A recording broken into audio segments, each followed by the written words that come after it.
Hi, Evelina. Hi, Journey.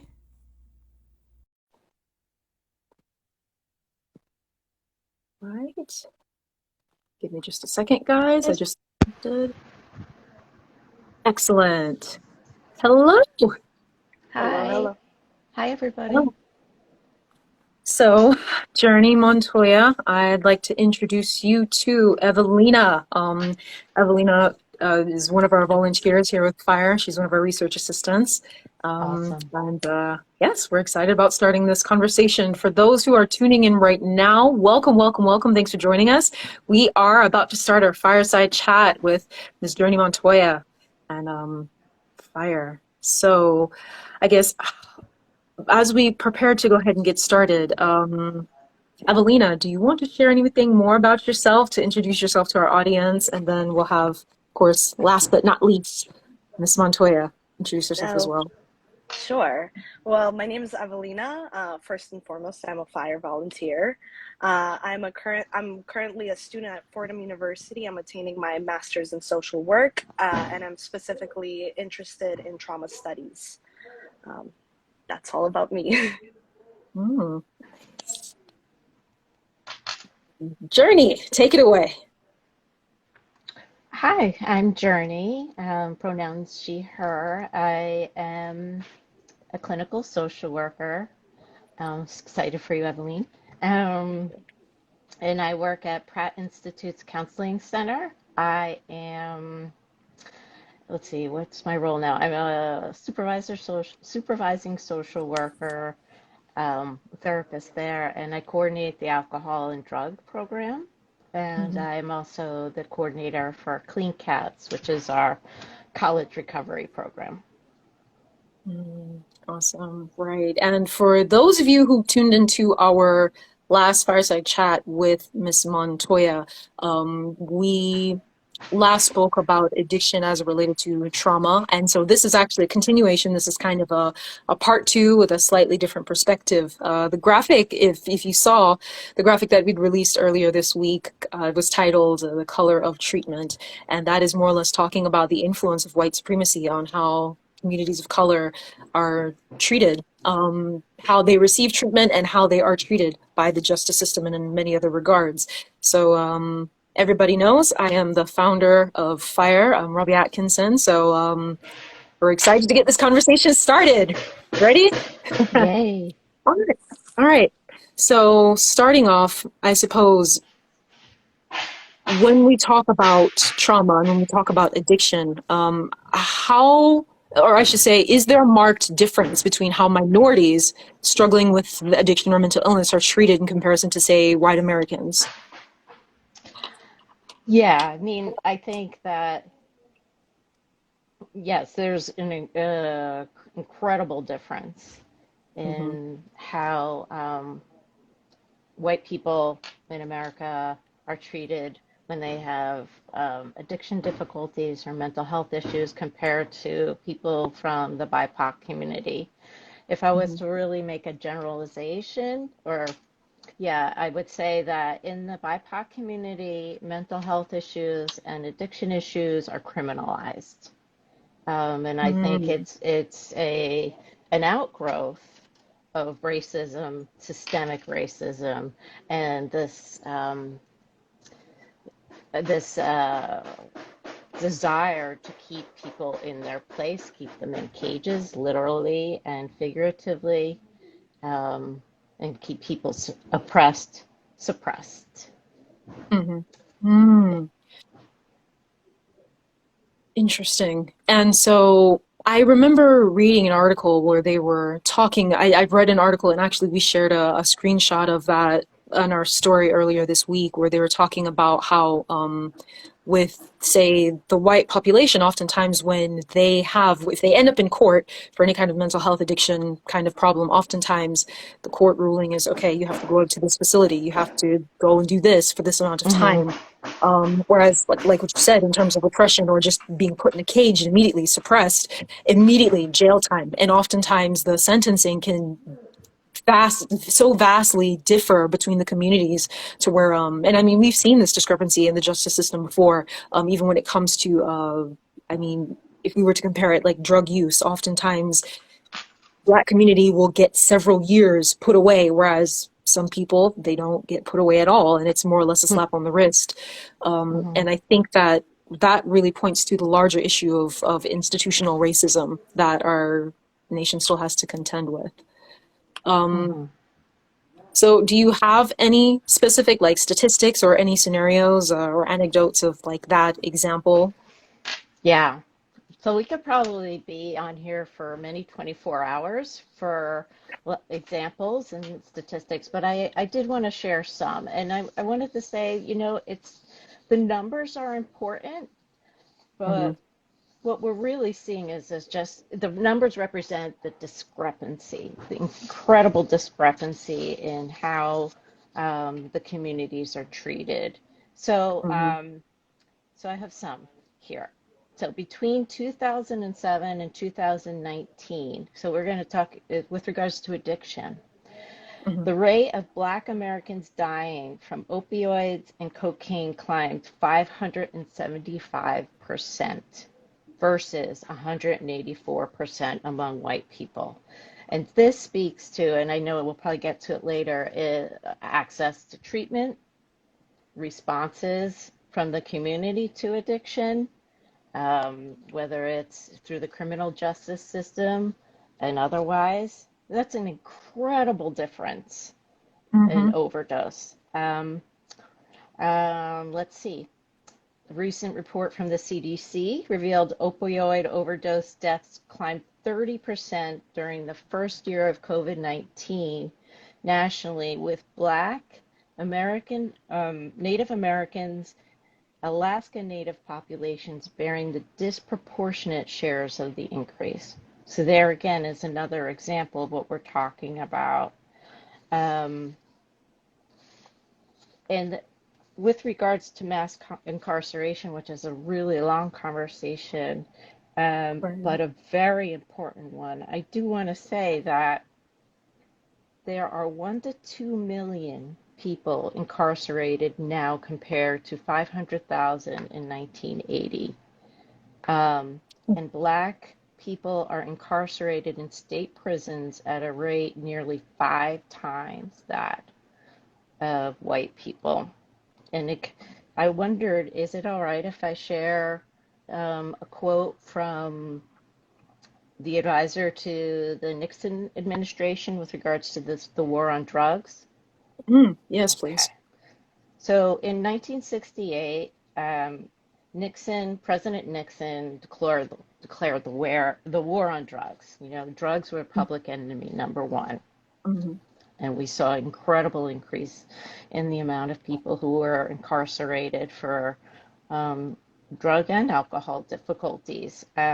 So this is what the advisor said. His name was John Ehrlichman.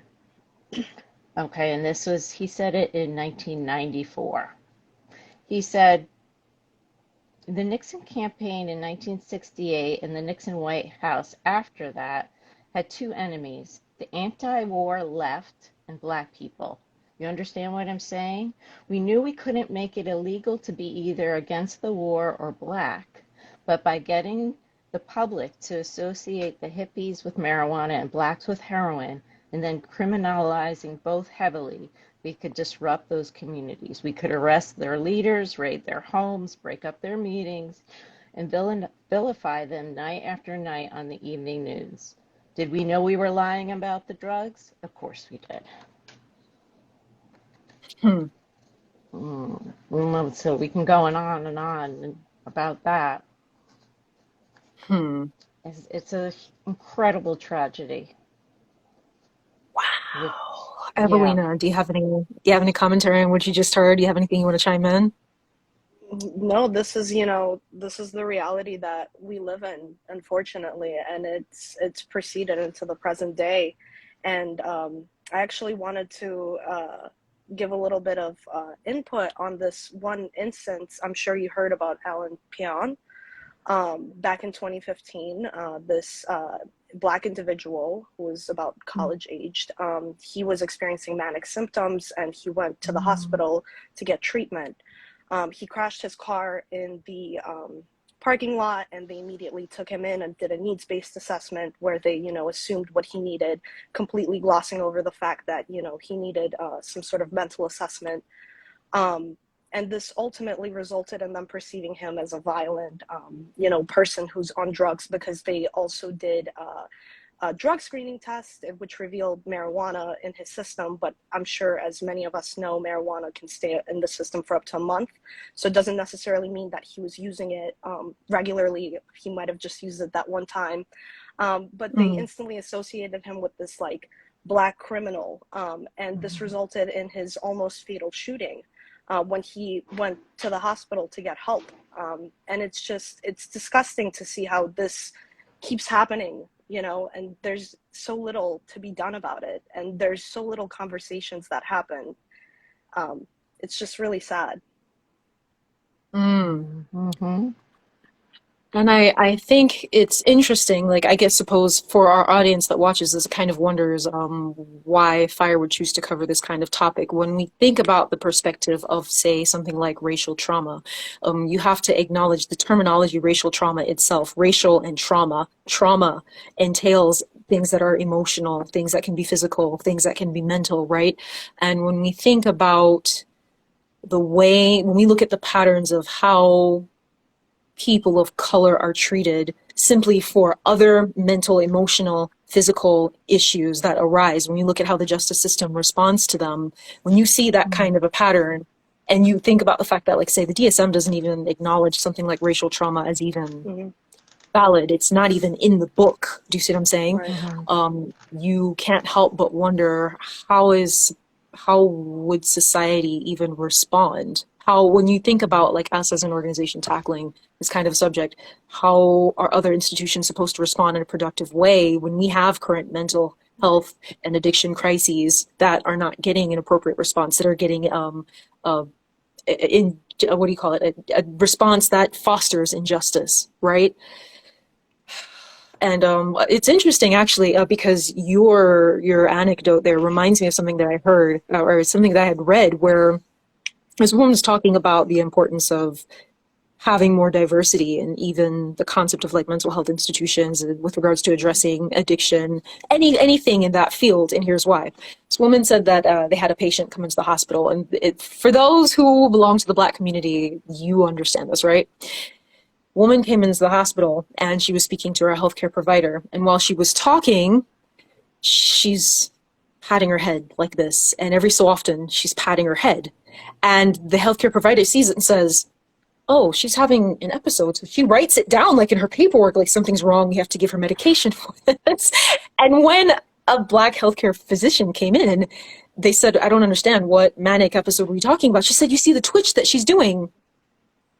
It's something that, so fun fact, when Black people, especially Black women, get their hair done, sometimes if they have any kind of extensions in, they tend to, instead of digging to itch, they tend to pat. And that's what that was. And the physician didn't even register that. They didn't recognize that. So this is a very minute issue. This sounds like a tangent, but this minute issue, think about how quickly that could have been blown out of proportion.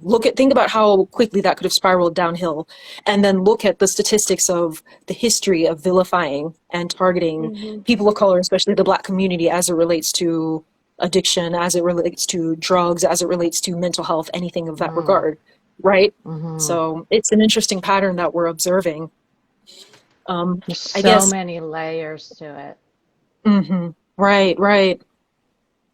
So I suppose my question is, based on your expertise, what are the typical pathways that different communities take to address their trauma or addiction, given that we have a system that tends to respond differently for everybody? What are some typical pathways you've observed? Well, I think that, I mean, as a white clinician, what I have observed is and heard from my students of color is that the ideas that society put out there, the myths with regards to mental health and addiction in the BIPOC community bar people. It creates obstacles for receiving or going for different types of treatment. and there's a real lack of trust. Like, I think your example is incredibly significant. You know, Mm, patting the head and already being perceived in misperceived, and then that mm, person, that medical provider, having so much power um, to make a decision that could have really impacted the person's life as it unfolded and addressing their needs. So, mhm, I mean, what I've seen, it depends on the community. So my Black students, again, I'm really making a generalization. So, it's a little uncomfortable. There's a lot of variation, but I see that some of my students, they have a connection with the church. And mhm, so either they are being within the family, the idea is that you are told pray and go to mhm, church, right, mhm, to heal yourself in whatever way. mhm, Um, or, sometimes that's actually a belief our students hold, that they feel that it's not just projected from the family, but like, this is what's going to help me. I do see some students and people that I know, if it's with regards to addiction, do end up in the rooms of AA. I think mhm, it's complicated. I've heard that for some people, and I mean, AA was born out of, was created by a white upper class businessman with I guess a Christian background, Christian Catholic background, and I apologize if I'm getting the specifics of the names of the religions mixed up. mhm, And there's a lot of patriarchy. There's a history of racism. I mean, Black individuals were not allowed in AA in the beginning, mm, let alone women. And so there is, there have been a lot of changes in the program to grow with the times. And what I see in the positive end is that I think because there's a spiritual bent to the 12 steps of AA, even though people say it's religious, it really is supposed to be a spiritual program that works for some of my Black students and my Black friends in the community with regards to healing from addiction. And then mhm, for some, it doesn't work because they feel ostracized and they feel like they have to, they can't talk about their racial experiences and whatnot. Um, I don't know if you wanted to maybe read before I say anything else. mm. I guess, Evelina, do you have any thoughts on what you heard? Oh no, I'm listening. I'm really Mhm. listening in. Yes. Right. Well, I guess I find it interesting, and I definitely identify with the concept of the Black community turning to their spirituality and relying on that as a source of support for them during their times of hardship with addiction and other mental health issues. And I have, in fact, seen where oftentimes the go-to response when I've known people who will oftentimes turn to the church during their time of crisis, and the church will offer that support. I've also seen where that kind of backfires, and something that required as much spiritual support as professional psychological support did not get that. And it backfired to where people spiral downwards even more. I've also Mm-hmm. seen individuals go to the church, and unfortunately the church says, can't help you, stay on your meds. That's it. And they get Mm-hmm, turned away. mm-hmm, Right. And mm-hmm, things like that really do deeply wound people. And so it leaves them feeling stranded, because if it's already mental health, especially for the Black community, is already something that you don't really talk much about. I think the younger generations have changed their perspective a little bit in mm-hmm, regards to that, because we understand the importance of healing before you have children, and healing as you go into your relationships. We understand that a little bit more. But mm-hmm, for those before us, and even some still now, they don't feel comfortable going to the church. They can't really talk within their friend group. And so where do you go? That is the constant dilemma that I do see people with. Um, I can't really speak to any other community, but that is something that I definitely resonated with that when I heard it. And I see, just to speak to other communities, like with in the Asian community, Mhm. there's you don't talk about this. Okay, I'm going to talk about, again, this is a generalization. Like, as you said, it's changing as with the generations. Mhm. I have a lot of Asian American students who have this battle between respecting their mental health needs and wanting to get help, and respecting the cultural needs and this idea of saving face, that mental health issues, you don't really, they're not addressed because there's a stigma. I do see a lot of change in the perspective. Mhm. But when I talk to some of my students and my colleagues and whatnot, when they come from traditional East Asian families, mental health is really stigmatized, and if you Mhm. have a mental health issue, you're really ostracized, and it's perceived as you are, like, I hate this word, but crazy, like you're lost. That's it. There's a lot of shame around it. Mhm. And Mhm. what is the family and the community gonna think? And so there's a lot of internalization Mhm. Mhm. of those feelings, which, as we know, that perpetuates the trauma. Mhm. But I'm so happy to see that there are changes happening through the generations, and it's a challenge to balance between, respecting your maybe traditional cultural values Mhm.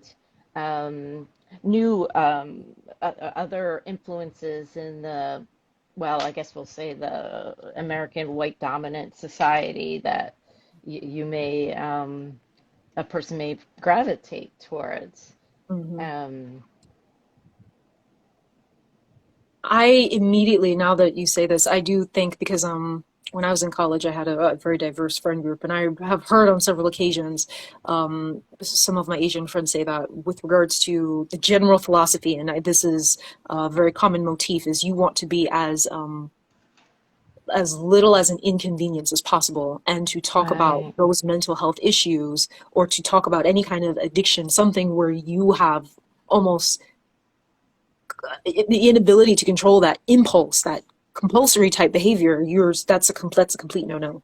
Like there are so Mm, many things that are already just as kind of a taboo. Um, and self-control, discipline, and kind of staying within your lane is so heavily emphasized that the concept of even opening up to somebody about like even not even addiction, simply talking about something like depression is so mm-hmm, taboo that it makes you, mm-hmm. it then puts into perspective for you. If you can't even talk about something so minor, then how could you ever talk to anybody about addiction or trauma? Do you see what I'm saying? Mm-hmm. Mm-hmm. And I think from my perspective, when we think about racial trauma, if you can't even talk about these simple things, how are you supposed to ever even talk about it? And there's two sides of this coin, in my opinion, when we think about trauma and addiction, and I'm really pairing them together. And they're two separate things. I think that you can't have addiction without trauma. So, Hmm. sorry, I didn't mean to interrupt. Go ahead. No, no problem, no problem. I guess with regards to addiction and trauma, a lot of people, a whole other obstacle, other side to this coin is that a lot of people assume like there's the overt addiction that manifests through like needing something like constantly, right? And then there are things like trauma that are a little bit more internalized to where you can't always see it. You maybe sometimes Right. feel it and then you can brush it off and say, okay, I'm fine. Yeah. And so what's interesting, and that's also what poses a challenge to FIER, is the concept of talking to people about, say, something like racial trauma. And they say, no, I'm not traumatized. I'm fine. Mm-hmm. But then when you talk about certain issues, people break down crying. Then you talk about certain Mm-hmm. issues and people start to say, oh, this is tense. Can we change the subject? Mm-hmm. Something even more covert like that. It's Mm-hmm. even more of a kind of a jungle gym or obstacle course to kind of run Mm-hmm. through. So let me take a moment because we have some people who have been commenting, and someone said, how can spiritual organizations partner with mental health organizations to support people with mental health? How can that be accomplished? And that's a very good question, because a lot of organizations, a lot of spiritual institutions are more so concerned with kind of glossing over it. So what can be a change in approach or behavior that would facilitate that solidarity or that support? It's up for me. Yes. That's just for me. Okay. Um, Actually, I love that question because I just went to a workshop for college recovery communities, and there was this lovely presenter who talked about, um, I guess in some congregations, addiction is considered a sin, Mm, um, which I didn't know. And this mm-hmm, was a colleague who was a person of color. So mm-hmm, but I don't want to say which church he was referring to because I actually don't remember and I don't want to misname. But mm-hmm, so he worked with this church to change their perspective on addiction, knowing that, so many people from his community go to the church for support when they're suffering. mm-hmm, Um, and addiction's so stigmatized already. you know um you're going to a place, if your options are go through white society and go to jail or be labeled or um throw, like you said, your example, and get ready to be hospitalized in an inpatient psychiatric ward, inappropriately. And so then you say, oh, my option is to go to church. And then here you're being shamed as well.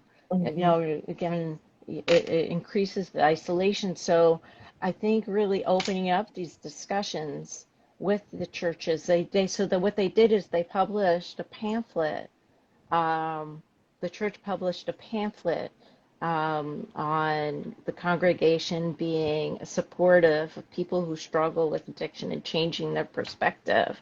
mm-hmm, And so I think even if the churches would be open to talking amongst themselves mm-hmm. about what their perspective is and why is it and how is it helping and how is it hurting their members. Like, what's your goal? What's the goal in the church? Do those goals and those values match up with the way you're responding to these difficulties? And Oh, then sense of beyond that, if they want to connect with people in the community, so if it's a church that caters to a BIPOC community, they mm-hmm, can maybe connect with providers from the BIPOC community who would be interested in, I'm sure, collaborating and coming in to talk to the religious leaders in the congregation. That's one idea, I think. Maybe connecting with NAMI, the National Alliance for Mental Illness. Um, mm-hmm, but I think, it's just my perspective, starting the conversation in the congregation first. How is this aligning with our values? How are we supporting people? If our values are this and we're saying this, then are we really aligning with our values in the way that we respond to mental health and addiction difficulties, which are born out of trauma? mm-hmm. Hmm. I guess a question that I get that comes to mind as I hear you talking about these points, I do wonder because you mentioned shame, and actually, so Mm-hmm. I don't know if you've heard of Brene Brown. Mm-hmm. Yes. Okay. So she did something where she talked about the difference between guilt and shame, and so when it Mm-hmm. comes to something like addiction, right, um, or even trauma, there is oftentimes a sense of shame that people do have to internally be willing to step past in order to be able to get that help.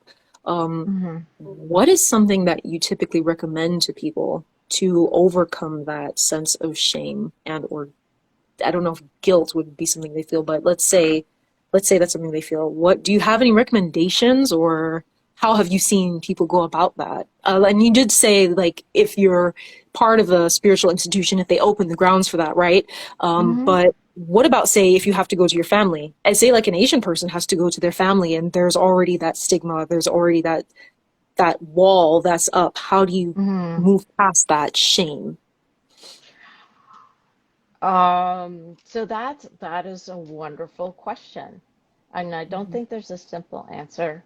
I mean, one way that I can say is if a person is open to talking to a mental health provider that they can connect with, that they feel safe with, whether they're part of the BIPOC community or otherwise someone who understands racial trauma and is, really working towards cultural humility, is to explore where the shame is coming from. I don't think it's like this, like, oh, come to one of us and we'll say, got nothing to be ashamed of. Even if I Mm-hmm. say to you, addiction is a disease and not a Mm-hmm. choice. Even if I say to you, even mental health difficulties are a response to many different factors, including what you've been through. Mm-hmm. That doesn't mean you're going to, turn off your shame. Shame is being, um, feeling about bad about who you are, your very existence. It's self-hatred, it goes Mm-hmm. to your core. So there's a lot of exploration that needs to be had so that there's not a glossing over of the experiences. We don't want to Mm-hmm. gloss over what has contributed to the shame. And once that person comes to some kind of understanding that they feel works for them, then you can take the next step of, let's say, okay, so how do you want to handle this with your family? Mm-hmm. Again, like I always like to think, like, what's your goal? What's your goal with your family? Is your goal to change your family's mind Mm-hmm. about how they perceive addiction or mental health difficulties? Based on what you know about them, let's look at how realistic that goal is. And if it is, then let's start looking at ways to go about that. If it's not, let's maybe look at other, I guess, subcategories of that goal that might feel good for you, Mm-hmm. um, and address it because, dealing with shame goes to your core. It's something that has to heal inside of you first, Mm-hmm. because the people, especially in our society, like, there's a really rigid perspective about, I believe,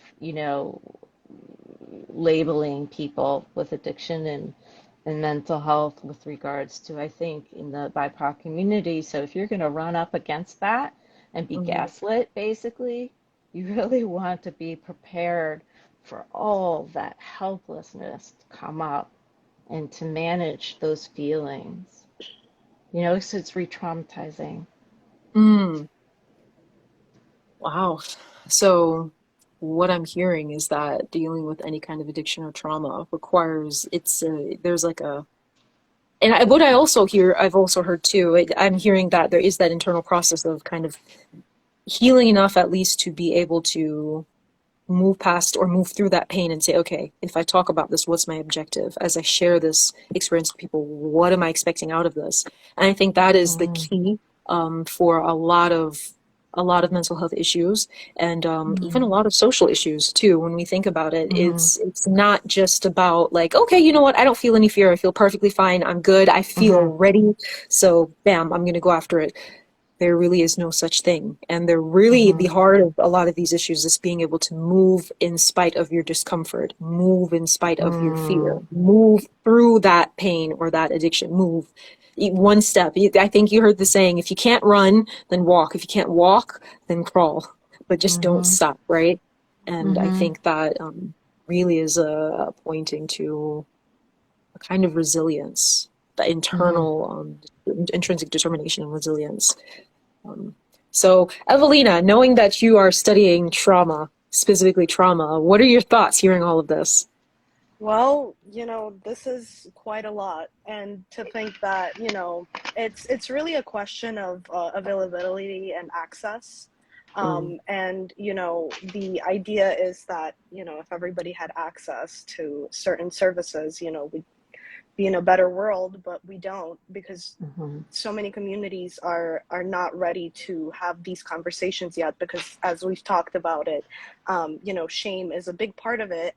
And mhm, the thing about shame is that when you're feeling it, you think that you're the only person experiencing this thing that you are living, like addiction, like trauma. You think you're the mhm, only one, and you don't want to share it. You kind of internalize it. So it sort of continues to live on without really being addressed. And, you know, something needs to be done. Um, More conversations need to happen, and this is where it starts. mhm, mhm, mm. Now, I am curious also, Evelina, specifically because I know like your family is of Russian descent, right? I am assuming that it's very similar, even if the communities are different, there is still a sense of like a stigma. Have you observed like culturally within, like, say, the Russian community? How do they tend to respond to these kinds of Oh, concepts? absolutely. You know, when I told my family that I'd be studying social work, they kind of laughed. They said that it's not a real profession.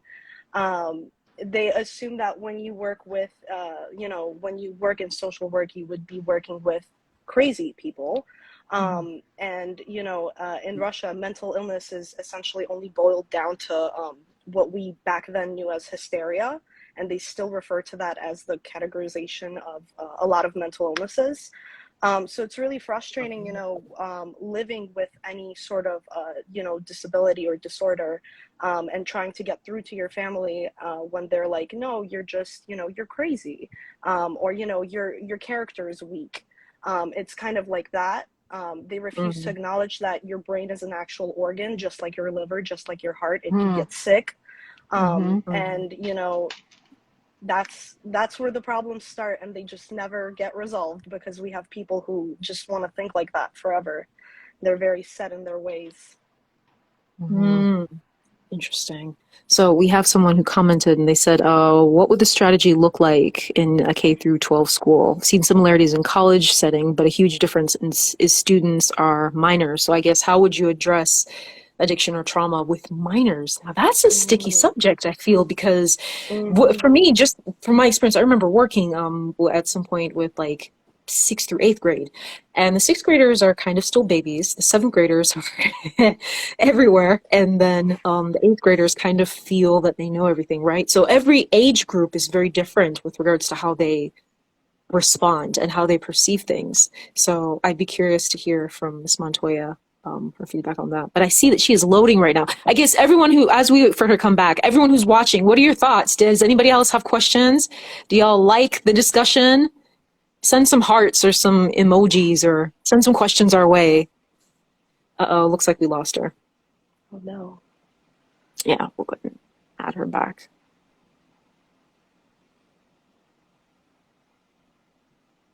All right, there we are. Hello. Hi, I'm so sorry. I don't know. I just disappeared into the ether. I don't know exactly what I missed. Sure, no problem. So the question was, what would the strategy look like in K through 12? Basically, they're saying they've seen similarities in college setting, but the difference is students are minors. So how would you address like addiction with minors? Is that sounds like it'd be a Hmm. whole different category, a whole different approach.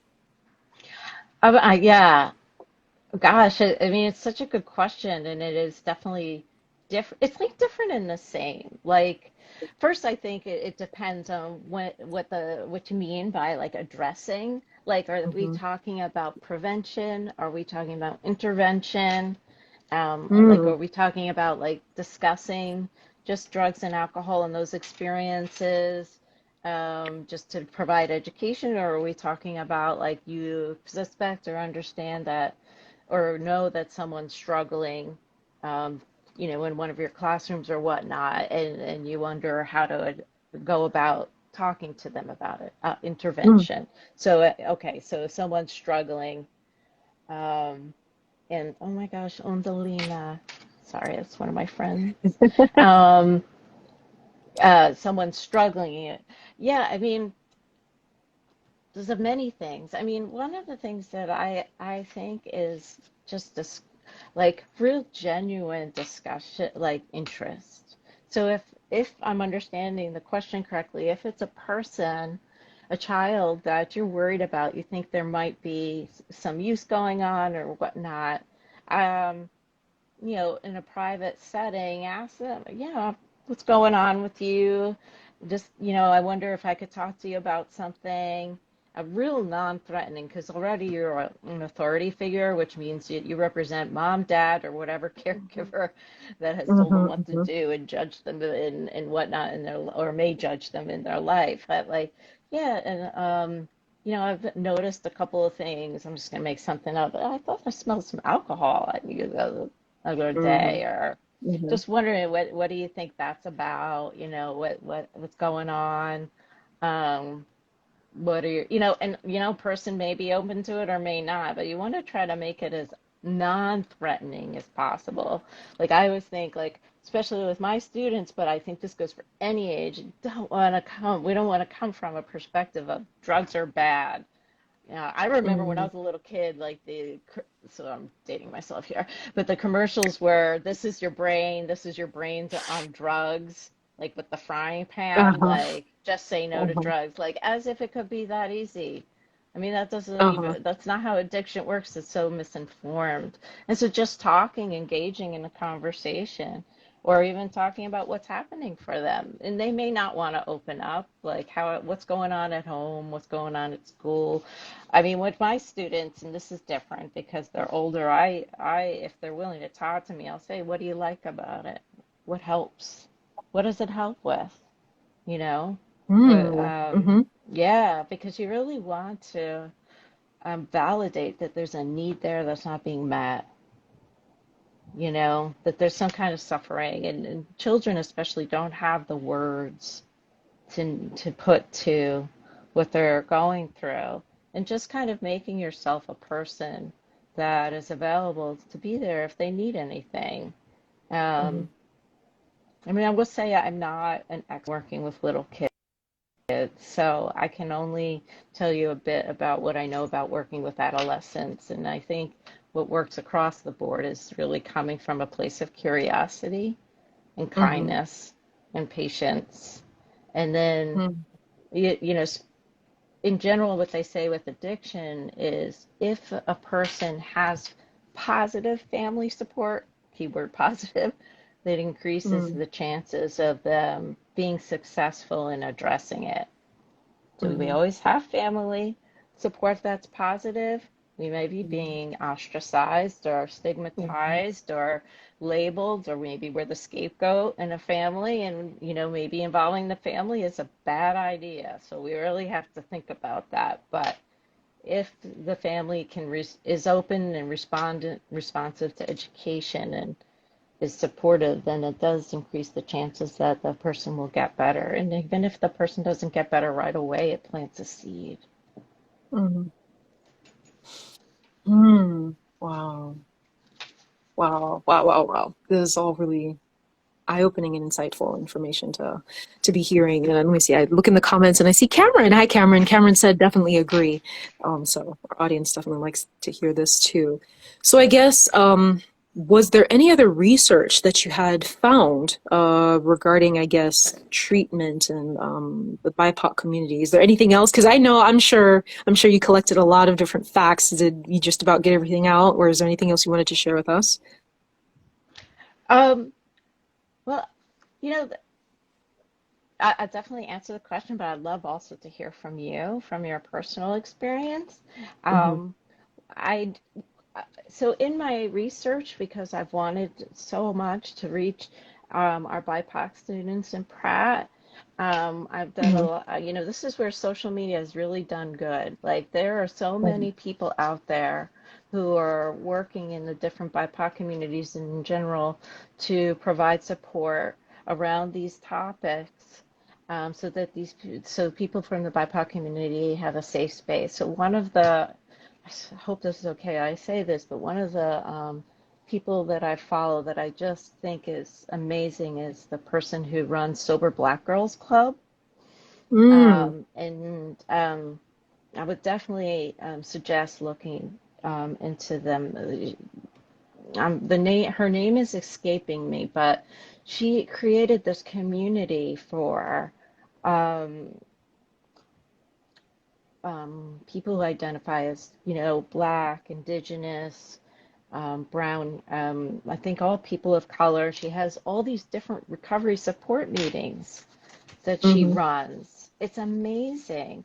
And also mhm, for different identity groups within those communities. So whether you identify as LGBTQIA or the varying gender identities or whatnot. And she also has a podcast, and she talks a lot about her experience with AA, which and I'm sharing this. I think it's okay because it's in a podcast, so it's public. That was mhm, a pathway that didn't work for her, and so she created a recovery community based on values and beliefs that work for her and the people she knows. mhm, Um, and so I think people. what I'm seeing in the communities is that people are really adapting.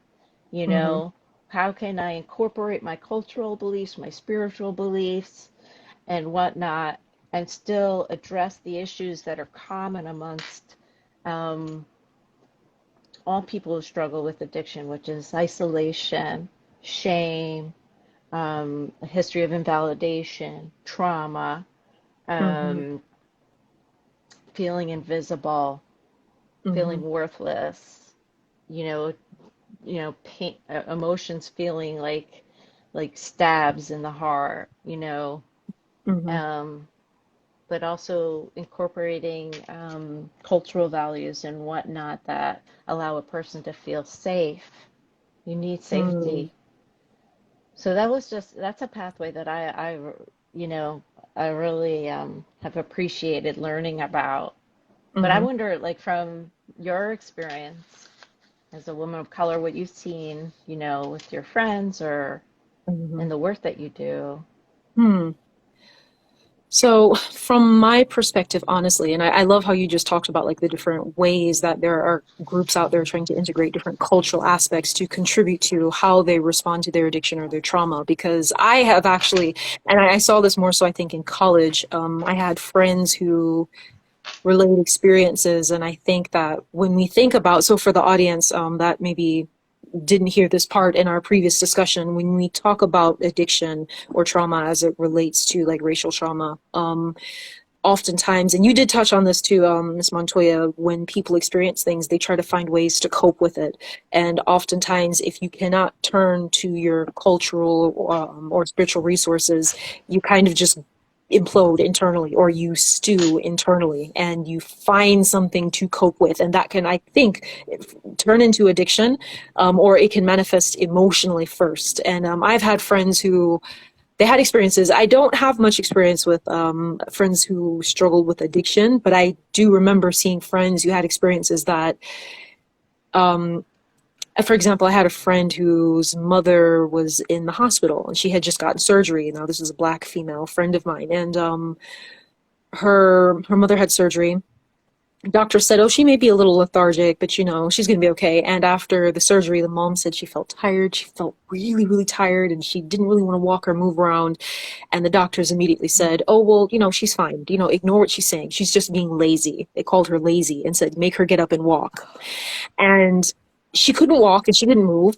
And several doctors came into the room. She said this to them. They ignored her. They discarded of what she said. And it took her father, who was in the military, who knew he had been in certain situations. He knew when something was wrong, and he had to literally block the door and say, I will not let you leave this room until you look at my wife. And when they looked at her mother, it turned out she was bleeding internally. She was bleeding internally, and that was what she was experiencing. And that friend was talking to me about this experience, and as she talked about it, she broke down crying. She was literally crying as she talked about it. And I've seen um, people talk about experiences that in its own way were traumatizing, and they didn't know what to do with their anger. It more or less, I remember seeing a quote that said, trauma decontextualized looks like personality. And I think in terms of how I've seen people respond to their trauma, Mm, especially as it relates to like racial trauma, oftentimes they just mm, come off as angry, and that is sometimes is a mm, direct result of like coping, like you said in the previous discussion, coping behaviors, because maybe it doesn't manifest into an addiction. It manifests in like they're very cautious or they behave a certain way. Like you said, that perfectionism that a lot of black children are raised with. You have to do better, be better. And she was very much like mm, that. That particular friend was very mm, much like, she would panic when she'd see me because, I can be expressive. And she would see me sometimes and she's like, you can't be like that. You have to, pull it back in. You can't mm, do that. They'll judge us. They'll judge us. She would say this. And I mean, she was right. And I understood where she was coming from. But like things like that, experiences like that influence their personality and how they interact with other people. And that is how I have seen people respond to their trauma. I don't know if that answers your question. absolutely. I think, yeah. And I Mm-hmm. think you're probably speaking for many people who've had the same experience. Mm-hmm. Sad, sadly. Yeah. Right. Which creates Well, another barrier to treatment. Hmm. So I'm sorry, continue. I'm looking at a comment here. Sorry, continue. Oh, no, that's okay. I just wasn't sure if we were out of time. I have no idea what time it is. So, yeah, no, again, it gets, then there's the tr distrust of the medical system or the mental health system that is Hmm. completely valid, Yes. it creates another barrier, and then I think it perpetuates the trauma. I think that Hmm.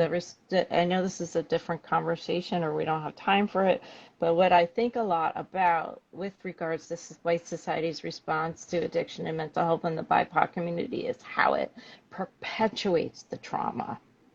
Hmm. Um, Mm. it just, it, you know, Yeah, it just, and then, that's part of our responsibility. I think the white community's responsibility to look at and validate and address. Hmm.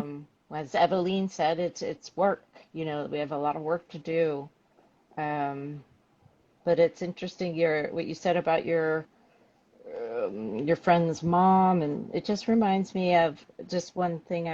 I found this. I didn't know this. I have it written down here that. Do you know that? Slaves in America were labeled as having a mental illness if they tried to escape. It was called drapetomania. And the American physician, so it's like you damned if you do, damned if you don't. Like it just everything, the response is you're wrong, basically. Hmm. Because Hmm. the physician, this is how delusional the thinking is. Samuel Cartwright hypothesized that um, that this was the cause of um, the black community fleeing captivity. The official view was slave life was so pleasant, I felt like I'm going to vomit, that only the mentally ill would want to run away.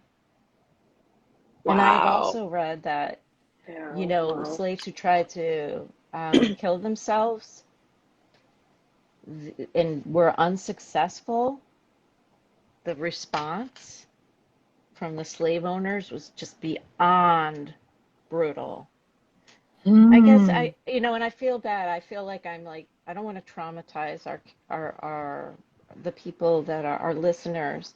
I guess I also feel like it's so important that we know this so that when we're questioning how deep this goes for the Hmm. communities and like Mhm. and when we're thinking about like, oh, that's what was a long time ago. No, no, no, no, it wasn't. It's still living It in was. people's nervous systems. Yeah.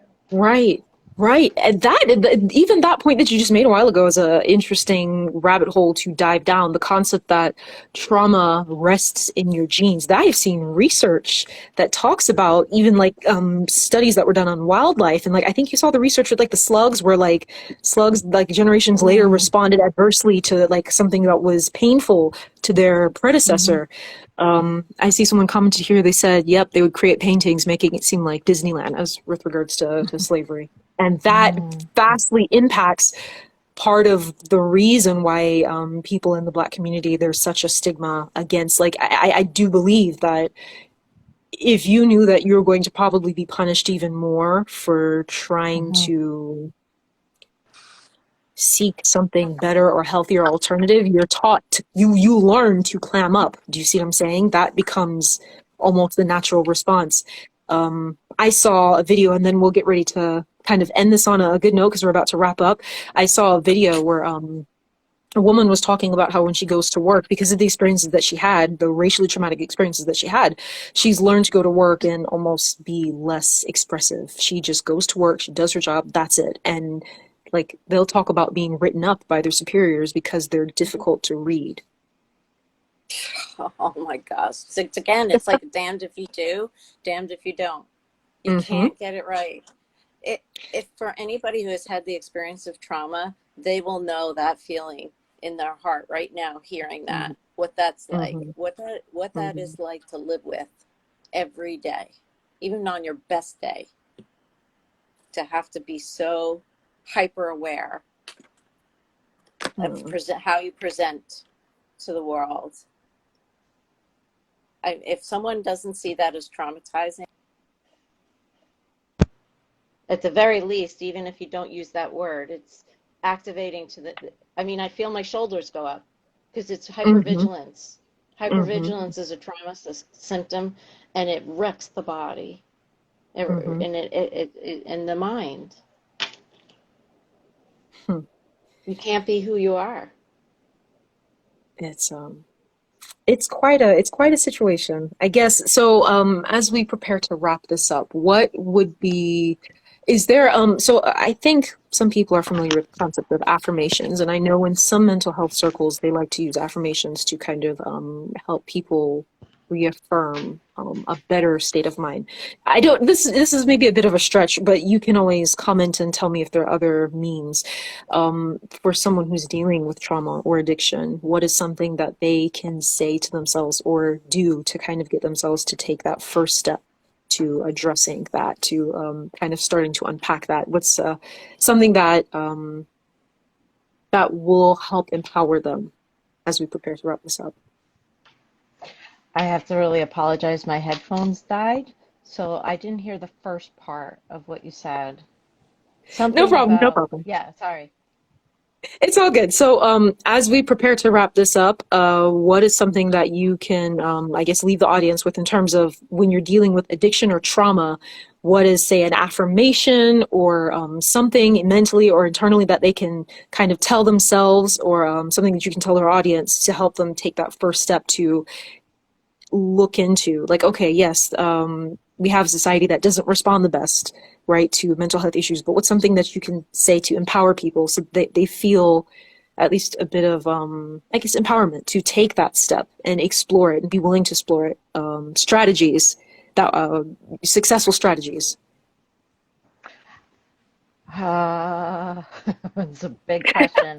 It's a tough I question. think that it really is. I mean, what I guess what I would say is going deep Hmm. inside yourself and looking at what you've been through Hmm. and um, seeing if there is the possibility of moving towards validating how Mm. it's impacted you. Like affirmations, like I think that's kind of down there. That's head. Trauma is Hmm. the body. It's the activated nervous system. And so we Hmm. want to calm the nervous system, which there's a whole bunch of strategies to do that. But I Hmm. think one of the first steps is kind of looking at, Can you hear me? Yes. These things keep dying. Oh, um, looking at like what is it that I'm feeling? Hmm. What do I think is the reason why I'm feeling this way? And Hmm. working on radical acceptance. This idea of I don't like the way I feel, but I accept the way I feel. I don't like the way that I understand that this is the way, this is coming from XYZ and it's effed up, and Hmm. this is how society or whatnot.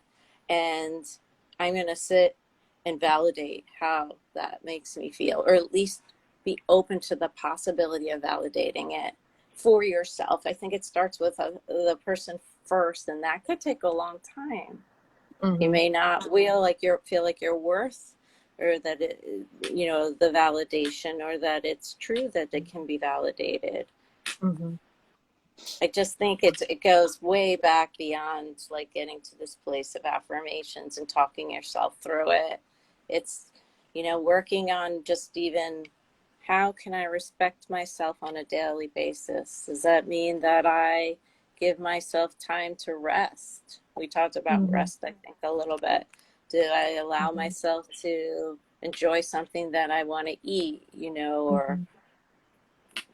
get my hair done, or I mean, just on this, what am I doing that's maybe contributing to the self-hatred and internalizing all these ideas, and can I just maybe be open to the possibility that I might deserve something different, even if society Hmm. isn't there yet? Like, can That's I say for powerful. myself, Hmm. just be open to the possibility, that's all, and Hmm. move from there. Wow.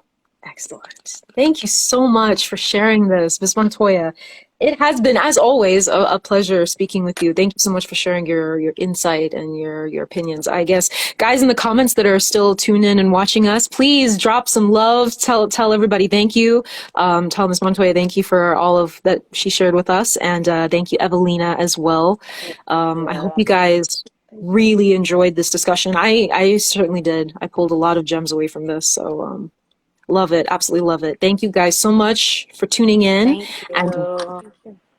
thank you so much. And we will be back next month with another subject. Thank you, All everybody. right. Thank you, Evelyn. Thank you, Robbie. All right. Anybody can contact me at Pratt CRC if they want.